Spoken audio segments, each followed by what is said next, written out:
আজ থেকে প্রায় 1 বছর আগে ভাবির আর ভাইয়ার বিয়ে হয়। খুব সুন্দর দিন যাচ্ছিল। ভাইয়া ইটালি থাকতো, আমি আম্মু আব্বুর বাড়িতে থাকতাম। আমি তখন অনার্স 3য় বর্ষের স্টুডেন্ট ছিলাম। ভাইয়া আর আমার সম্পর্ক ছিল বন্ধুর মতো, দুজনে খুবই ক্লোজ ছিলাম। বাবার একটা দোকান ছিল, ভাইয়া ইটালি যাওয়ার পর বিক্রি করে দিয়েছে, কারণ ভাইয়ার নিষেধ ছিল বাবা যেন আর কোনো কাজ না করে। এইভাবে আমাদের দিন যাচ্ছিল। আমিও বন্ধু বান্ধব, পড়ালেখা, আড্ডা এসব নিয়েই অসাধারণ লাইফ কাটাচ্ছিলাম। একটা ঝড় এসে আমাদের এই সুখী লাইফটাকে তছনছ করে দিয়েছে। ভাইয়া বিদেশ থেকে বাড়িতে আসলো। আমরা ভাইয়ার জন্য মেয়ে দেখতে শুরু করে দিলাম।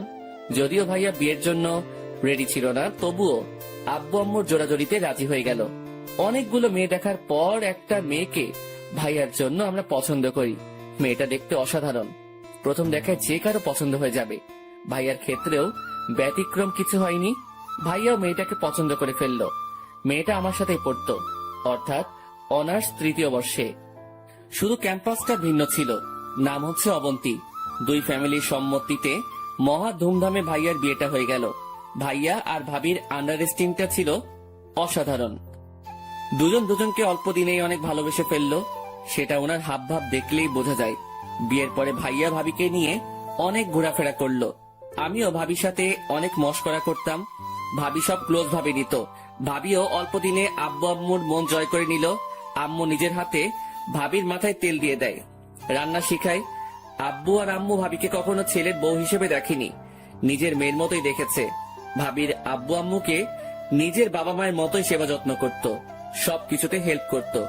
ভাবি বাসায় আসার পর থেকে যেন বাসাটা অন্যরকম হয়ে গেল। খুব সুন্দরভাবে আমাদের দিন যাচ্ছিল।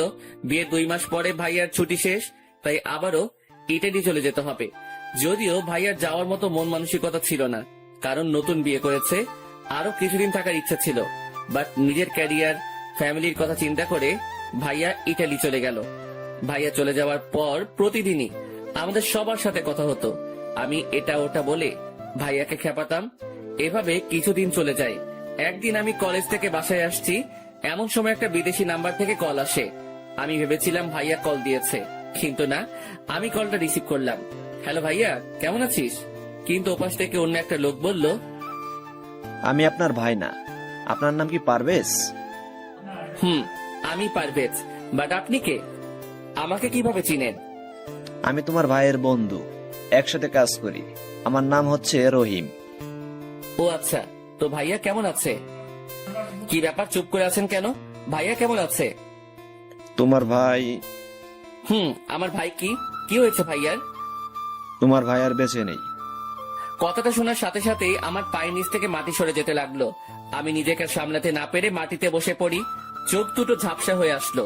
কি বলছেন? এটা হতে পারে না। আমি সকালেও ভাইয়ের সাথে কথা বলেছি। ঠিকই বলছি। কিছুক্ষণ আগে তোমার ভাই ডিউটিতে যাচ্ছিল। প্রতিদিন আমি আর তোমার ভাই একসাথে কাজে যেতাম, কিন্তু আজকে আমার শিফট সকালে ছিল আর তোমার ভাইয়ের রাতে। একটু আগে বাস উল্টে তোমার ভাই সহ কোম্পানির প্রায় 13 জন লোক মারা যায়। বাকিদের অবস্থা খুব একটা ভালো না। না, আমার বিশ্বাস হয় না। আপনি ভালো করে দেখেন, আমার ভাইয়ের কিছু হয়নি। 2 দিনের মধ্যে লাশ দেশে পাঠিয়ে দেওয়া হবে। এ কথা বলেই রহিম ভাই কলটা কেটে দিল। আমি যেন পাথর হয়ে গেলাম। মুখ দিয়ে কোনো কথা আসছে না। আমি আব্বু আম্মুকে কি জবাব দিব? কি বলে বোঝাবো ভাবিকে? মাত্র 2 মাস পরে বিধবা হয়ে গেছে। এটা শুনলে ভাবি কি অবস্থা হবে? আব্বু আম্মুকে যদি বলি তোমাদের বড় সন্তান আর নেই, কি হবে ওনাদের? না, আমি আর কিছু ভাবতে পারছি না। মাথাটা ঘুরতেছে। তাড়াতাড়ি বাসায় যাই। একটা রিক্সা নিয়ে তাড়াতাড়ি বাসায় চলে গেলাম। কলিং বেল দেওয়ার একটু পর ভাবি এসে দরজা খুলে দেয়। কি ব্যাপার, আজকে আমার দুষ্টু দেবরটা এত তাড়াতাড়ি বাসায় চলে আসছে কেন? নিশ্চয়ই কলেজ ফাঁকি দিয়েছে। ভাবির কথা শুনে আমার ভিতরটা আবারও মোচড় দিয়ে উঠল। আমি কোনো কথা না বলে নিজের রুমে চলে গেলাম। দরজা লাগিয়ে দিয়ে ওয়াশরুমে চলে গেলাম। পানি ছেড়ে দিয়ে ইচ্ছে মতো কাঁপতে লাগলাম। অনেকক্ষণ পর বের হলাম। ভাবি আমার রুমের দরজায় টোকা দিতে লাগলো। কি ব্যাপার দেবর সাহেব, মন খারাপ কেন? কি হয়েছে? মনে মনে বললাম, কি হয়েছে সেটা যদি শুনেন তাহলে আপনি নিজেকে স্থির রাখতে পারবেন না। ভাবি যেন কিছু না বোঝে, সেজন্য বললাম, কিছু না। না না, কিছু তো একটা হয়েছে। চোখ মুখ লাল কেন? বললাম তো ভাবি, কিছু হয়নি। আচ্ছা খেতে চলো, আব্বু আম্মু বসে আছে। আপনারা খেয়ে নেন, আমি খাবো না। ভাবি কিছু একটা বলতে চেয়েছিল, কিন্তু আমি তাড়াতাড়ি বাসা থেকে বেরিয়ে গেলাম। যেখানেই যাই ভাইয়া স্মৃতিগুলো মনে পড়তে লাগলো। মনে হচ্ছে ভাইয়া আমার পাশে গল্প করতেছে। নিজেকে কোনোভাবেই সান্ত্বনা দিতে পারতেছি না। রাতের বেলা রুমে বসে বসে ভাইয়ার ছবিগুলো দেখতেছি আর চোখ দিয়ে পানি ঝরতেছে। এমন সময় আম্মু আমার রুমে আসলো। কি রে, কি করিস? কিছু না। কাঁদতেছিস কেন? কই না, মনে হয় চোখে কিছু একটা পড়েছে।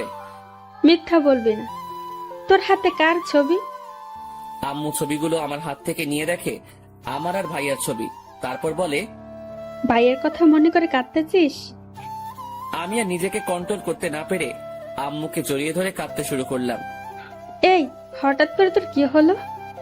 কিছু না, ভাইয়াকে খুব মিস করতেছি। পাগল একটা, ওরে কল দিয়ে কথা বল।